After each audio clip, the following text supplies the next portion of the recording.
You know, this is one of the few times where I see a trailer for a movie and I'm like, that looks horrible. And I want to watch that for some reason. But hey, folks, I guess that's just the magic of trailers. Perfectly juxtaposing Whitney Houston's I'll Always Love You to over-the-top action set pieces apparently worked magic for me. And they did exactly what they wanted to do. But hey, I got what I paid for. The Hitman's Bodyguard stars Ryan Reynolds and Samuel L. Jackson, and it follows basically Ryan Reynolds' character, who was an over-the-top elite security guard, bodyguard, and he loses a client one day, a very important client, and his status just goes down, down, and more down. And Sam Jackson plays a assassin for hire who's actually escapes prison. Well, doesn't escape. He's needed to be transported. It's basically a transport mission movie where Sam Jackson needs to be transported from prison to his trial where he can testify against a very sleazy Russian president played by Gary Oldman. So on their way, they kind of have their bond and they play off each other. It's essentially a buddy cop movie, but as a transport mission instead. And I'm going to be honest with you folks, this movie's kind of a sloppy mess.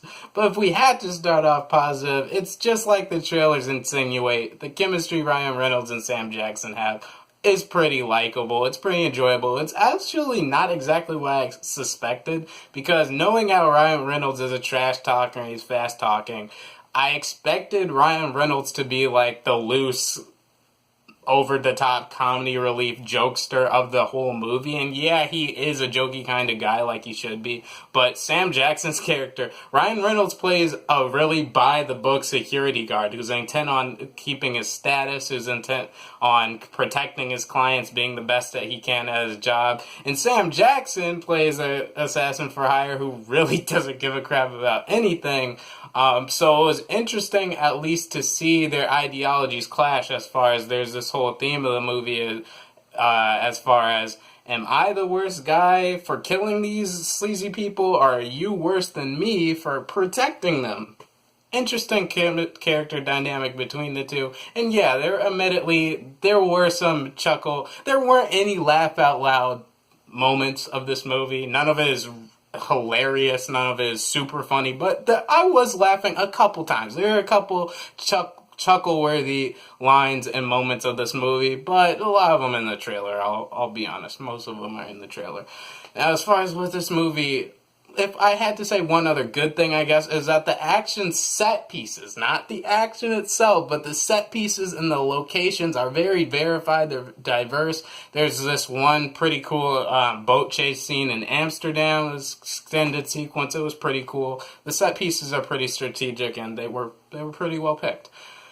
Now, the things that suck about this movie, I don't just mean bad, I just mean completely suck. Is first of all, the story is a complete mess. There's so many jarring cuts and scenes where characters just ramble on an uninteresting plot you really don't care about, because you never care about the characters. A movie cannot sell me on heart and romance, and there's quite a good deal of romance in this movie. It can't sell me on that if I don't at all care for the characters. The whole overarching theme is love, of course, as the trailer insinuated, and they play out a couple scenes where Sam Jackson will be talking about his wife, played by Salma Hayek, and how they met. And then Ryan Reynolds has a lot of girl problems. He dropped off his relationship with his girlfriend after his career took a turn from the worst. He lost her in the process. And it's mostly his story trying to get her back with this one last job, transporting Sam Jackson.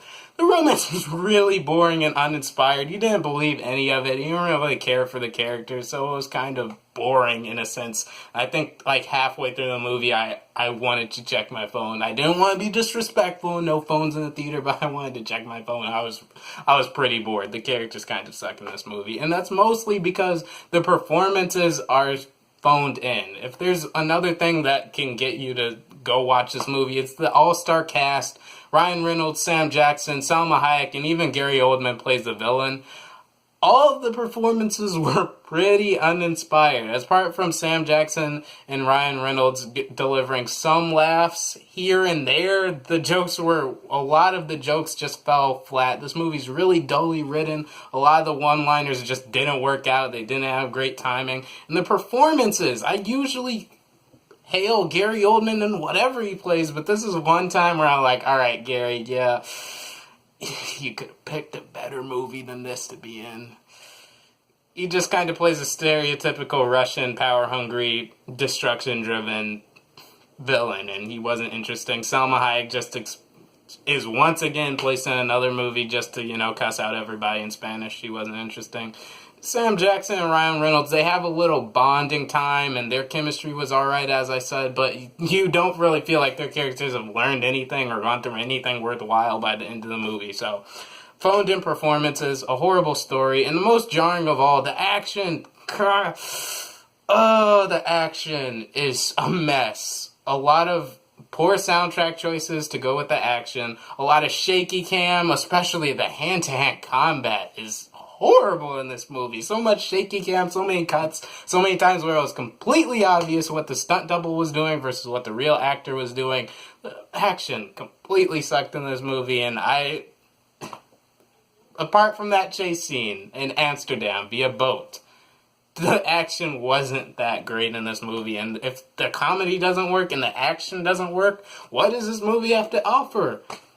Nothing really. It's pretty forgettable. The movie's also way too long. It felt like 20 to 30 minutes too long. Again, like I said, halfway through, I was really bored.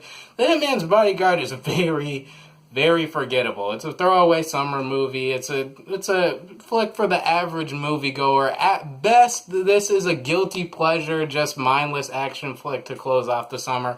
At worst, it's one of the worst movies I've seen this year. I'm going to give The Hitman's Bodyguard 2.5 out of 5 stars. Wasn't that great. I laughed a couple times, but I was really unimpressed by the whole thing.